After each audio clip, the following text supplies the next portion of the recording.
Rawi, how are you? I'm fine. How are you? Good, good, good. Surviving.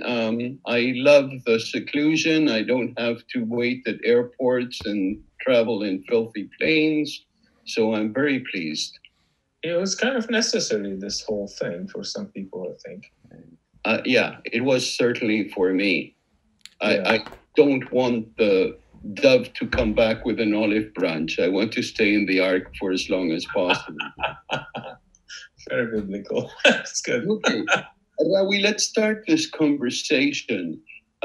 You are shortlisted for the von Rezzori Prize. I'm very, very pleased. I absolutely loved your novel.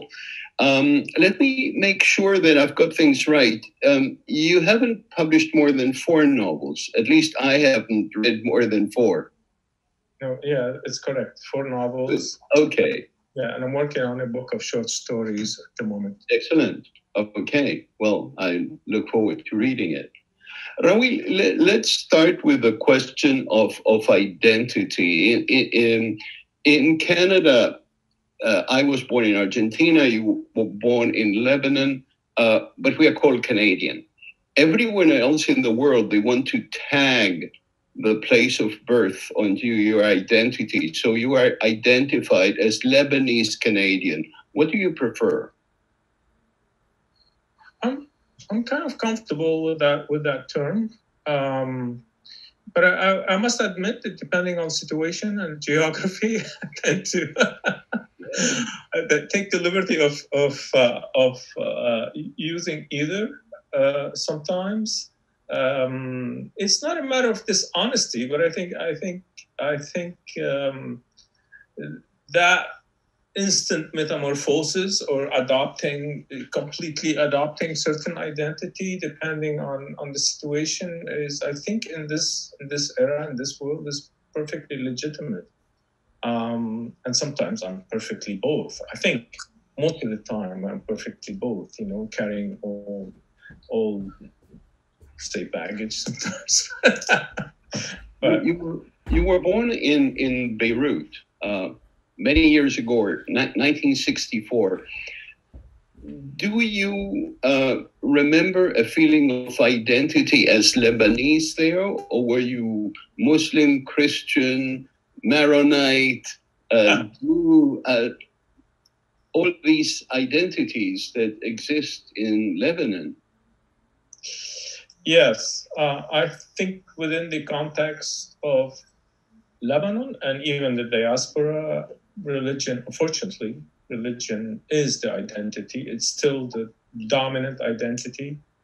Though I think there are certainly secular people who wants to overcome these specific labeling and trying to create a secular identity that corresponds to everyone, but there are deep forces, whether are imposed by the geopolitical situation or old traditions, and religiosity is still very present in Lebanon. So religion is unfortunately still an identity. Actually, is the government. It consists. It's sharing, depending on the denomination, you're assigned certain position in the government. So it's a very complex place. It's a very complex place, yeah. So in those terms, what do you define yourself as? Secular, progressive, atheist. That's my definition. But like I say, when I go to Lebanon, I'm seen as a Maronite, actually. My mother belongs to Greek Orthodox, and that's so these unfortunately are identities. They impact your life, they impact your job, your income. They're not benign, and they're not neutral.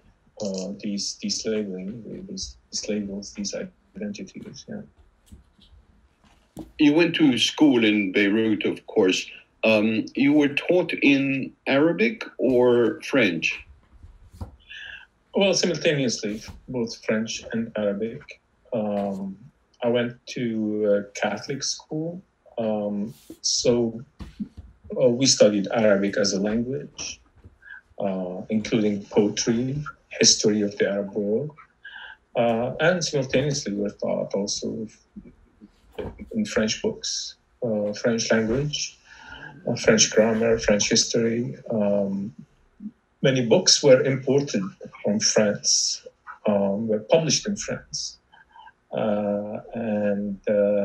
So simultaneously we were, but I spoke Arabic at home. I come from a lower middle class, and depending on the class, I think the upper class, they speak even French at home. Some of them speak French at home. Even they speak Arabic with a French accent. So your mother tongue, you would consider it to be Arabic? Yes. My mother tongue is Arabic, yes. You write in English, which you learned in New York. Do you translate yourself into Arabic? No, I don't. I don't. When I read Arabic translation, I recognize certain influence from the Arabic language into the English. There's some kind of tonality and cadence, some musicality, even maybe from Eastern Christianity. There's certain incantation. I think the whole region, the intertextuality between Judaism, Islam, and Eastern Christianity is very present, still present, and they.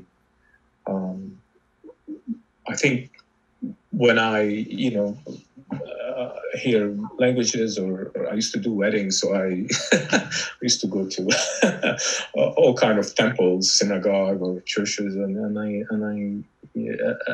I see certain tonalities that is common to these three cultures, for sure. But you write in English, so that has a different tonality. Yes, absolutely. Yes, absolutely. I read extensively in English when I arrived to New York. I didn't master the English language. I have very basic English. There's a shift. Well, English is a language that it's known to be adaptable and open to integrating other vocabularies or influences. I always thought that I write with certain discrepancy. I don't know. I always thought that my language in English was imperfect, and maybe I was lucky that the editor or the publisher, didn't dismiss it in a sense, certain syntax.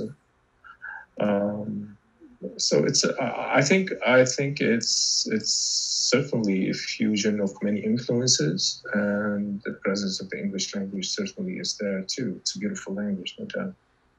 But you have never been tempted to write in Arabic?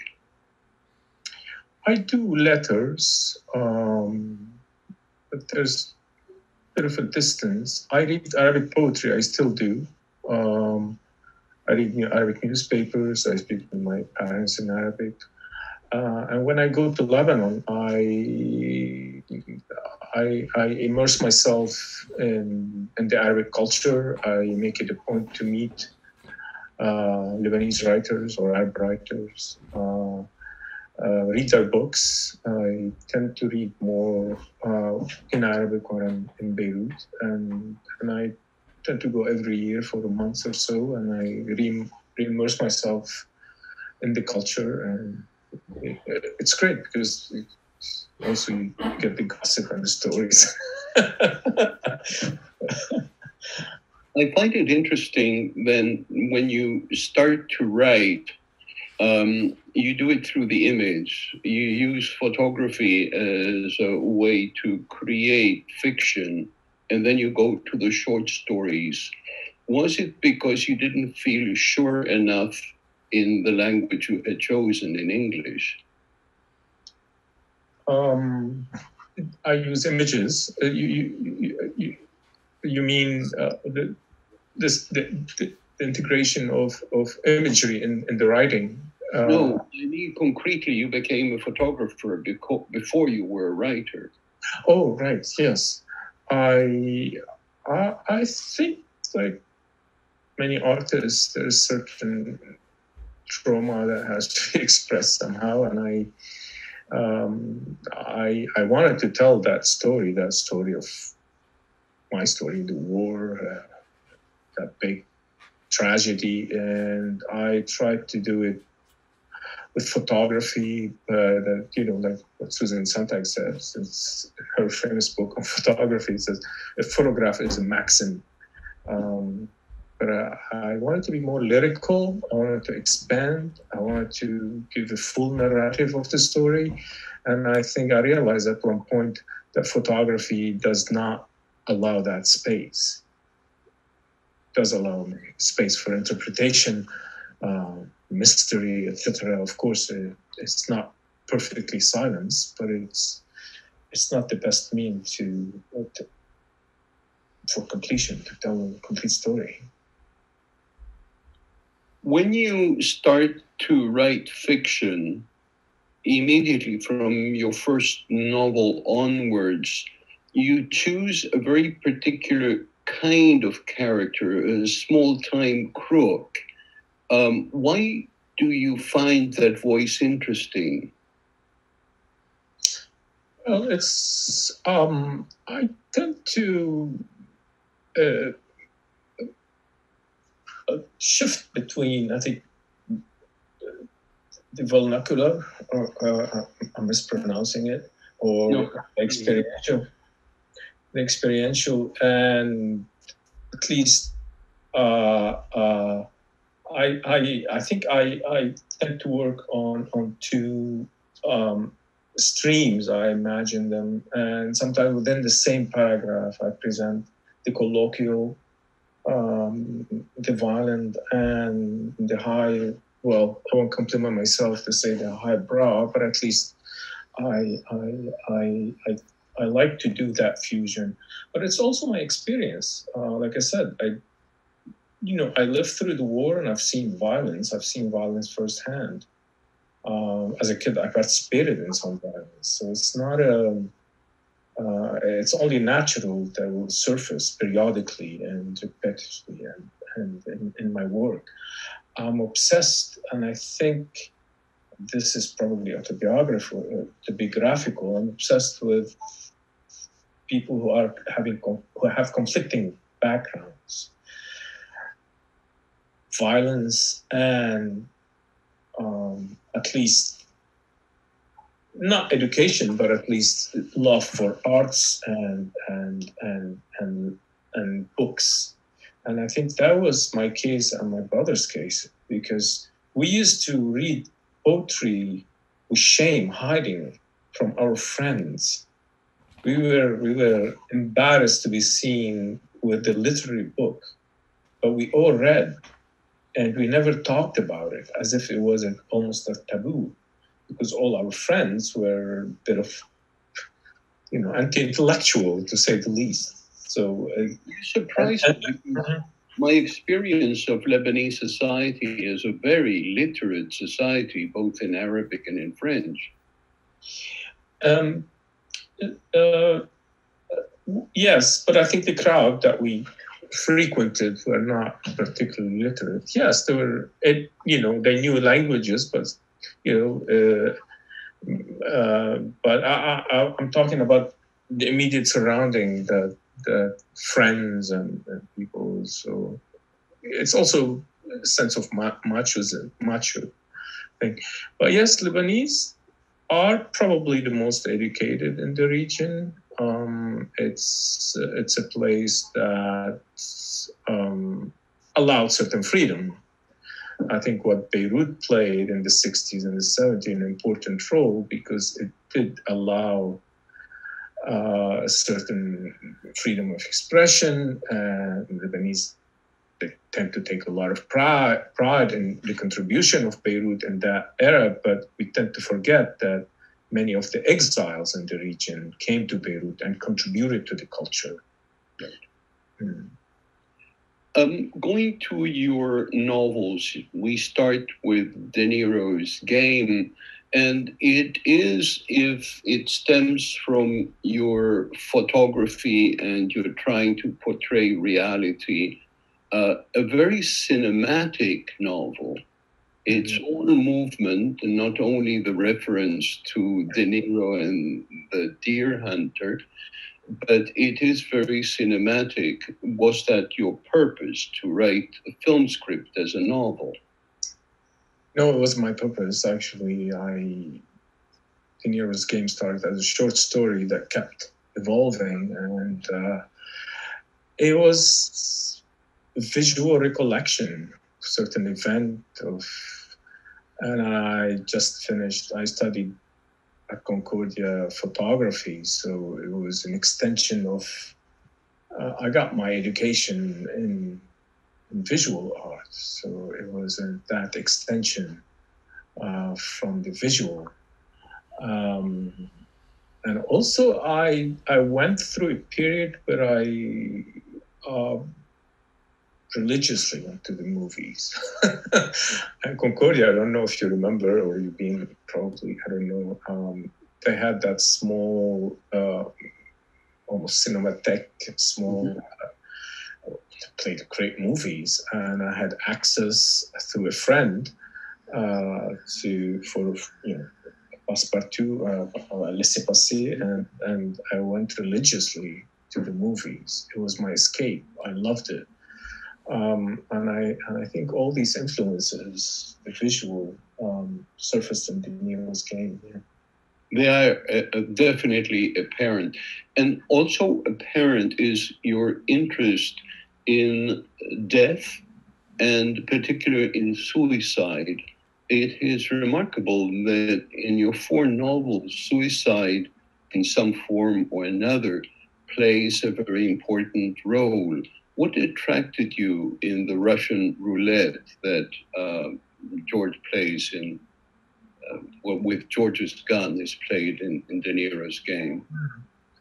Well, that's actually, it did happen. It became very popular in Beirut during the Civil War. The Deer Hunter played. It made a big impact on the youth. I think they saw some affiliation with it. And many of the militia kids who had access to guns and start playing Russian roulette. Of a neighbor who died, and it became almost like a pandemic. Everyone was playing Russian roulette, and many young kids dying with combining drugs, machismo, war, desperation. I think it marked me. It's ambiguous. What is Russian roulette? I don't know if it's an act of suicide or a challenge to suicide. I don't think it's just foolishness. I think there's a deep desire to conquer, probably to deal with the only 2 options, misery or death, I think, in that sense. And of course, I refer to Camus, existentialism, and, Camus' famous phrase, suicide. Gives your character the l'étranger to read. Yeah. It was in a naive way almost. I linked the 2, and and L'étranger is one of those books that I read as a kid in French. It was handed to me actually by a Jesuit priest. These Jesuits, These Jesuits, exactly. These Jesuits, right? It is. Jesuits are interesting. In a way, we went to religious school, but at the same time, I think they were introducing us to very secular readings. So, French existentialism, which is such an atheist movement. Yes, if ever there was one. Yes, God is dead and life doesn't have any meaning. Cockroach begins with a suicide or an attempt to suicide. Right. It's. I think. The idea of suicide was always with me, personally, and I think it's probably if the acts that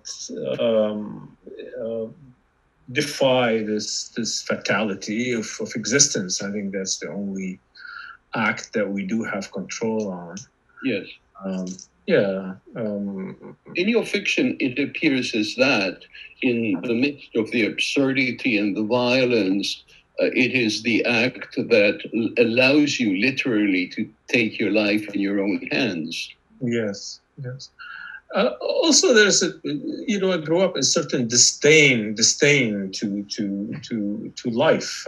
We read Al-Ma'arri, who was very pessimistic as kids, and then Eastern Christianity certainly doesn't help with all this crucifixion, and so and then I met the existentialist and then the Gnostics. It's all pessimistic. It seems they're all these movements and are aware of this trap that is existence, and the only act defiance. Actually, I think maybe suicide is a kind of a defiance. Yes. In that sense, your Cockroach is very different from Kafka's. Yes. I didn't intend any intertextuality there, with Kafka. But the idea of metamorphosis is there, but also Kafka doesn't have monopoly on the image of metamorphosis. It exists in many cultures, many mythologies, etc. But he does have the monopoly on cockroaches. What? He does have the monopoly on cockroaches. Yes, I guess he does. Yes, he did it so well. He deserved that monopoly, actually. Yes. We go now to Carnival, which is a very strange novel. You trade Paris for Montreal. Montreal is a nightmarish city, and this character of Fly is not a cockroach. He is very much like a fly. But there again, his mother commits suicide. Mm-hmm. Is it an inherited freedom through the suicide that of his mother that Fly enjoys? Oh, what a great observation. Yes, I guess if we want to talk about the sacrificial in that sense, yes, the mother was the sacrifice, and maybe he felt that particular act has been done. Maybe he settled his scores with the deities. I don't know, or with nature, or with life. And you settled scores with me as well. This character who bears a strange resemblance to me is accused of the books to your character and then dying under the weight of those books, which I fear this bookcase will fall on me. I was very honored. Actually, I think you should take this as a compliment, because I use your name as an erudite and as a collector and lover of books. You're famous about that. I read your book about reading.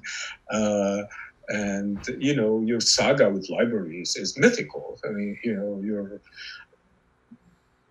carrying your library everywhere. It's such a beautiful image.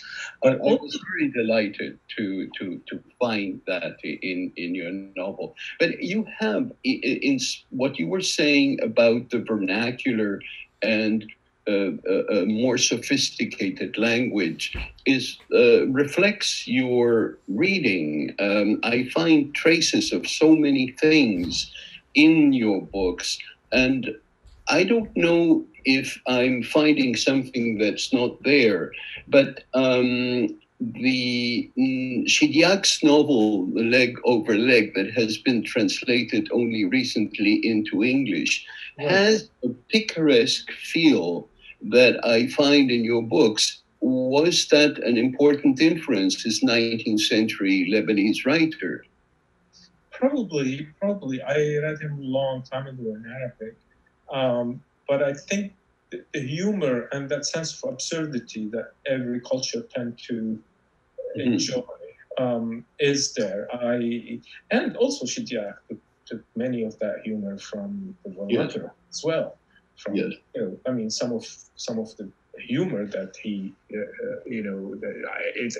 that he wrote. I've heard from my grandmother, for instance. So we all tend to. It's such a wealth of vernacular. We all, when all fail, you have to go to that resource. But it was an influence. Oh, I'm glad he's translated to English. Yeah, actually, we do have we go back to the same lineage. I mean, he's part of the family, distant family. So there's. Regarding contemporary Lebanese writers, I don't find a relationship with your own writing. I don't find you we're certainly not in Amin Malouf, certainly not in Elias Khoury, a little bit in Hassan Daoud, but I find you much nearer perhaps Italian writers or American writers, as if you wanted to look at that shared reality from a different perspective. And that's very true in your latest, in the Beirut Hellfire Society, which seems to stem from a French, in this case, Lautréamont, Marquis de Sade, all these decadent writers. Were there an influence for this novel?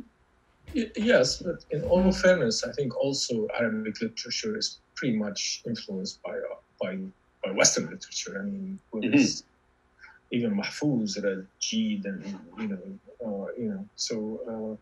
But Mahfouz is more Dickens, Balzac.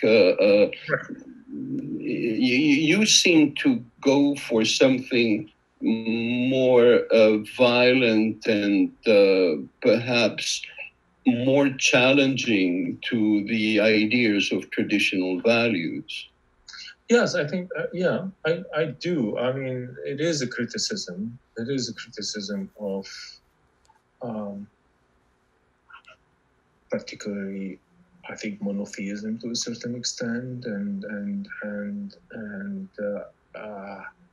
Lebanese culture and Arabic culture, and I think I do play that consciously. I do play that role. I mean, we do reform. We do need reform, and I think we need that humor, that intellect, that contestation of the culture to try to improve things. But yes, I think also, I'm a writer from the diaspora.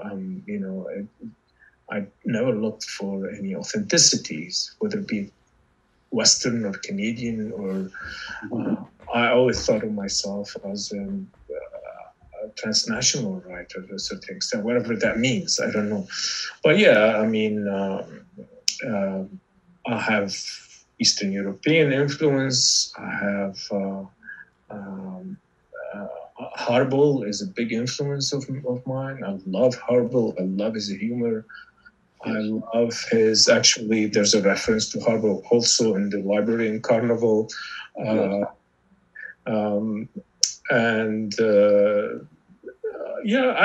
also I read the Al-Jahiz, this particular, when the Jahiz, that's how he died. His library fell on him. So that's why I said you should also be so your character is also merges with Al-Jahiz, which is a beautiful death. A beautiful death. Yes, beautiful death. Yes, beautiful death.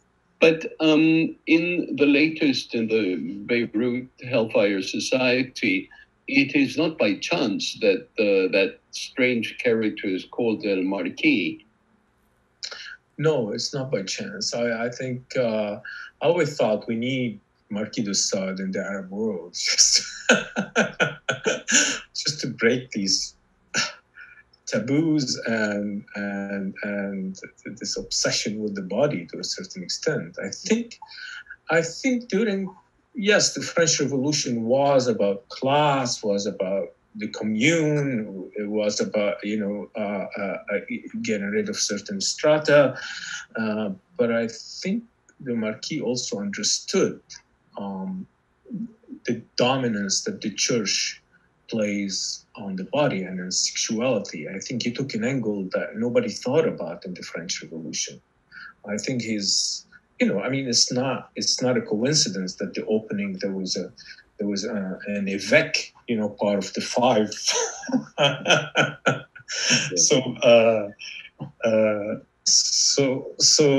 Yes, I mean, I am, bringing Marquis de Sade in a very foreign context, but that's, I think, perfectly legitimate. What culture doesn't appropriate or take from other culture to serve or to rescue itself?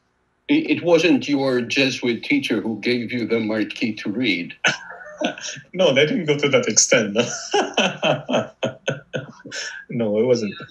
The scene where El Marquis wants to be hanged and clothed over this orgy reminded me of the end of Satyricon, where the poet wants his body to be eaten by his friends so that they will inherit his what he will leave them.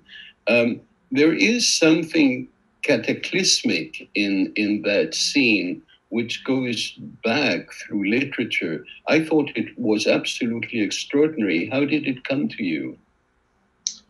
It's pure transgression. It's pure, it was a conscious act of transgression on my part. And I wanted to, again, to do something as fantastical as possible. Something sacrilege, but I also tend to do a lot of va-et-vient in my novel.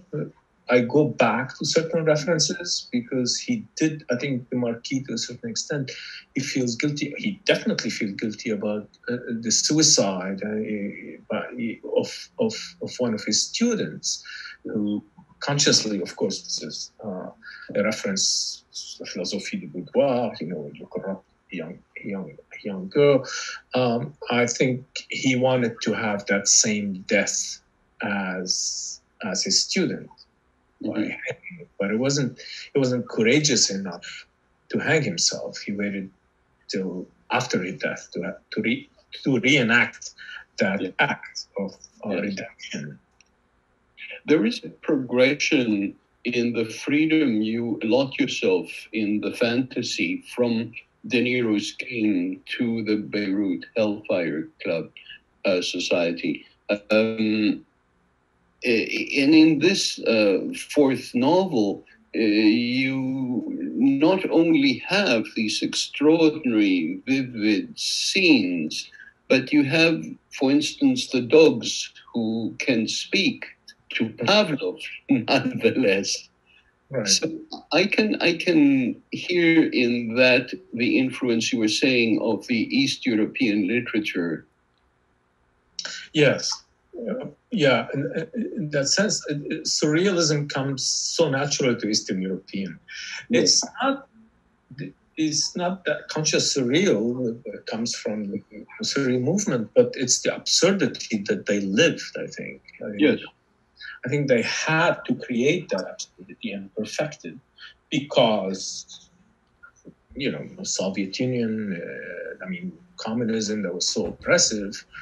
And that's, I think, the contradiction between communism that provided culture to everyone with the classical music and literature, etc. You meet any person who lived through that era, they can recite, Gogol, or Actually, I have a very funny anecdote. When I went to Bulgaria once to promote a book, and my publisher took me to this town.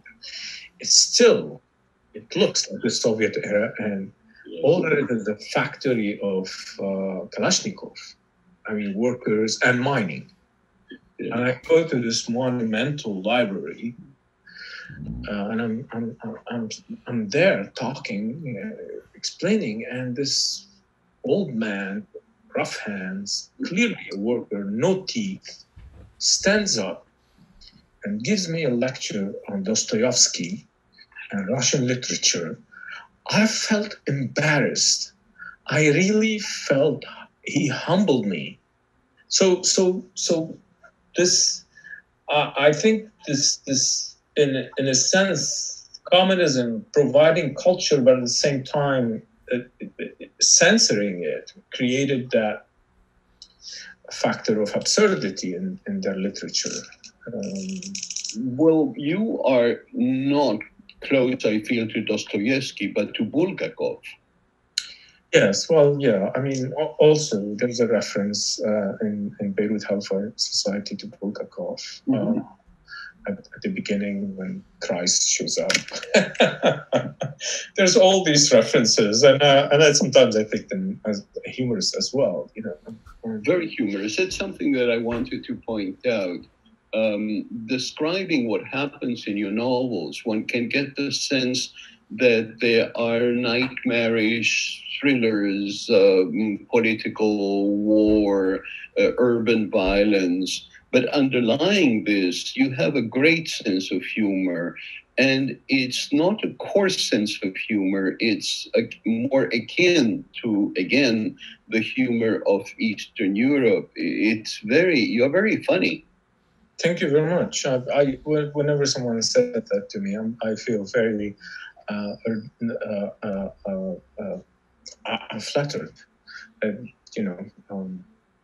vindictive. You feel an odd bird in Canada? I feel an odd bird everywhere. Especially in Vancouver, my goodness. There is a bit of craziness, but is there craziness in Vancouver? There is craziness in Vancouver. I think the perfection of this veneer of politeness is a form of it's very absurd. Yeah, it's a form of madness. Oh my God! I think my girlfriend is from Vancouver. I know. Yeah, I have so many friends. It's a great city, but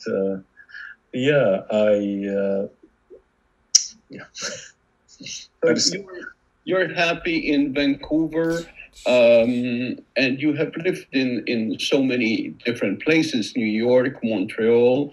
Do you think that Vancouver now is home? No. I live in Montreal. I taught in Vancouver. I still live in Montreal. You are now in Montreal. Yeah, yes. I taught in Vancouver, and I had a residency. And I think that's when we met, maybe. But I have been living in Montreal for the last 25 years. Yeah. Oh, goodness. I thought that you had moved for some reason.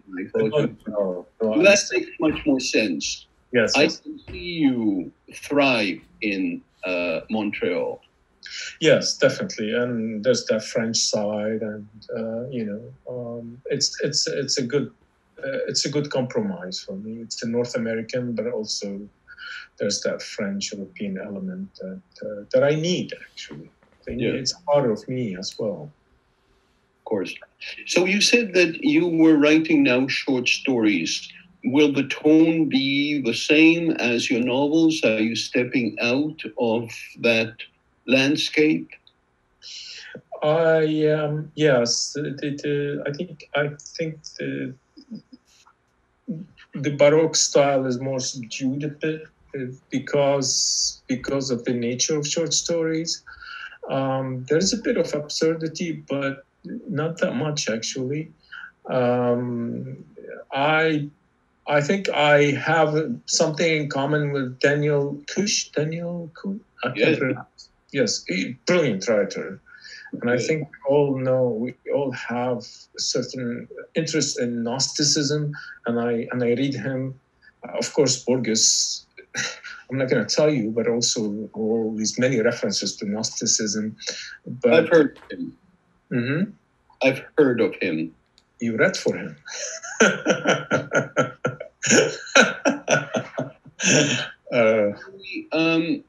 So we can expect this book of short stories.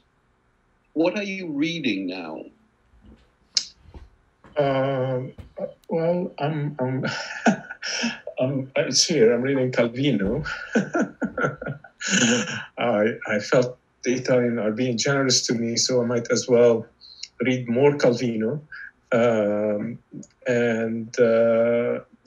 That's what I'm submerged in at the moment.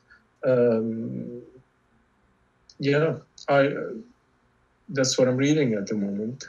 Sometimes I novels for me is like food. Sometimes I'm in the mood for certain novels. Sometimes I can't find a novel that suits my temperament at the time.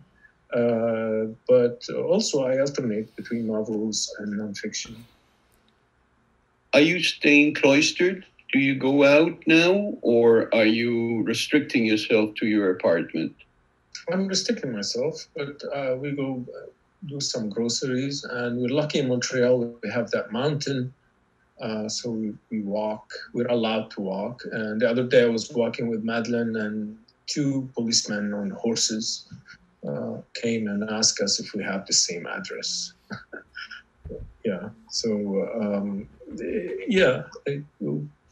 It's not that bad. I think, like you mentioned, nothing changed for us writers. We tend, I miss seeing my friends going for dinner at restaurants, but most of the day we are in seclusion. We are.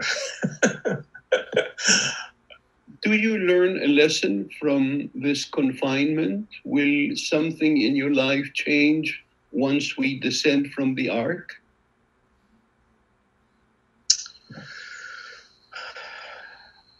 I learned about simplicity, how beautiful it is, and how many things can be shed.